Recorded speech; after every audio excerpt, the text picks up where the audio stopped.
Comeback win ng Gilas Pilipinas versus Black Bears ng Macau sa tune-up game nga nila. At head coach ng Macau nag-offer naman dito kay Justin Pinoy Brownlee para maglaro nga daw sa kanila. Dahil na-impress daw ito sa nilaro nga nito sa tune-up game nila. Kaya daw natalo nga sila sa Gilas. Bakbakan nga ito ng Gilas Pilipinas kontra nga sa Macau Black Bears na kung saan magiging tune-up game nga nila ito at preparation na rin para sa FIBA Asia Cup. Ilang linggo na nga lang mga ka-sports ay pupunta na nga sa ibang bansa itong Philippine team para sumabak naman doon.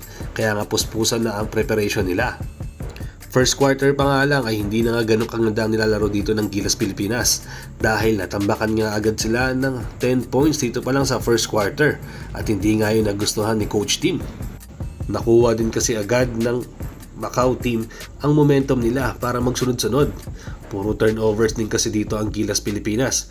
Siguro nagkakapaan pa nga rin sila dahil nga sa ilang linggo lang nilang pagpapractice sa magkakasama. Mabuti na nga lang nandiyan yung bagong balik galing Amerika na si Kevin Kembao dahil nga sa dalawang sunod na 3-point shot na pinakawalan niya. Dito kahit pa paano nabubuhayan niya ang mga fans dito sa venue dahil nga sa ginagawang pag-score dito ni Kevin Kembao. Sa huling segundo nga ng first quarter, mabuti na lang napababa nga din ni Justin Brownlee sa 5 points ang kalamangan dito ng Macau dahil sa 3-point shot na nagawa niya. Tapos sa second quarter, may ginawa nga agad na end one opportunity itong si JB para mapababa nga ulit at masubukan niyang tanggalin yung momentum na ginagawa dito ng Macau. Hindi naman nagpatinag nga itong Macau at sila naman ang gumawa nga ng run dito sa mid-second quarter. Pagpatuloy pa nga rin yung mga gandang outside shooting nila at sunod-sunod na rin na naman niya ang turnover na ginagawa dito ng Gilas. Tapos sabayan mo pa nga ng swerte dahil nga sa magandang play na ginagawa dito ng Macau. Umabot na nga ng 20 points ang kalamangan dito ng Macau dahil nga sa ganda ng pinapakita nila. Sobrang frustrated na ng mga tao lalong-lalo na sa venue dahil hindi nga niyan yung ine-expect nila na lalaroin niya ng Gilas. Siguro na-outplay niya sila dito sa second quarter. Habang sa third quarter naman mga ka-sports, simula nga nung pinasok itong si CJ Perez na unang naglaro nga lang dito sa game na ito ay nabuhayan niya ng gusto ang mga fans dito sa venue dahil sa spark na ginawa niya. 6 points ba naman kasi agad ang ginawa niya pagpasok niya palang mga ka-sports. Dito lang nga dahan-dahan nakabawi ang Gilas at napababa na nila ng gusto ang kalamangan dito ng Macau. Ang dami na rin kasing fast break na ginagawa nila at sasabayan pa nga dyan ng mga ganda outside shooting nila. Si Dwight Ramos mga ka-sports, may pinakawalan pa nga 3-point shot na magpapabuhay nga ng mga tao dito sa venue. Every time na humahawak nga kasi siya ng bola ay nagsisigawan nga agad yung mga tao. At nabuboost nga talaga ang confidence dito ni Dwight. Bigla kasing nagbago ang tempo dito ng Gilas at naging run and gun play nga ang ginagawa nila dito. Simula nga yun sa pagpasok ni CJ Perez. Kilala pa naman kasi yan na kapag ka humawak ka ng bola ay dire-diretso talaga at aasahan nga natin na idadrive niya sa basket para makakuha nga ng score. Na kung saan kinapos nga dyan ng Gilas sa mga unang quarter nga na nangyari. Naging malaking factor nga rin dito itong si AJ Edu mga ka-sports dahil nabibigyan niya nga talaga ng space ang kanyang mga kakampi. Tapos bigla ba naman kakat ito at magiging end one tapos easy slam dunk na nga ito sa kanya. Tapos sasabayan pa nga ng magandang depensa at pag-block ni Dwight Ramos.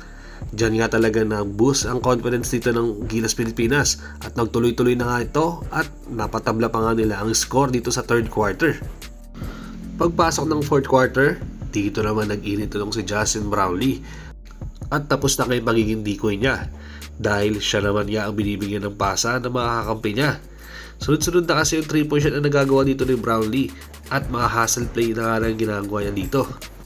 Bigla na nga lang nagbago ang sitwasyon dito dahil nung una 20 points nga ang lamang dito ng Macau pero bigla na lang napunta dito sa Gilas Pilipinas ang kalamangan at sila naman nga dito ang may kalamangan na 8 points.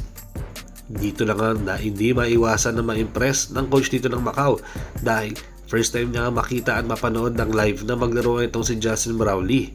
Hindi niya in-expect na bigla itong puputok ng ganun-ganun lang. Kaya nga nakatutok nga rin ng depensa sa kanya dito ng Macau dahil alam nila na pwede or anytime may puputok ka talaga itong si JB.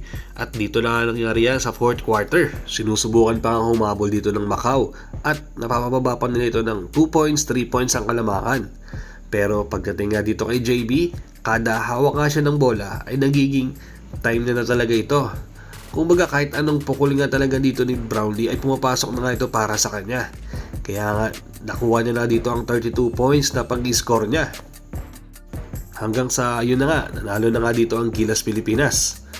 Magandang preparation nga nila ito bago nga sila lumipad at lumahok nga sa FIBA Asia Cup. Sobrang saya nga dito ni Brownlee dahil ito nga yung comeback niya dito sa pagiging Gilas Pilipinas player niya at lalong-lalo na sa Pilipinas. Feels like home nga daw at sobrang saya niya na napanalo nga nila ang tune at game 9 nila ito Kaya nga magandang opportunity na ito sa kanya at good start nila talaga ito bago nga sila lumapad at maglaro nga sa FIBA Asia Cup.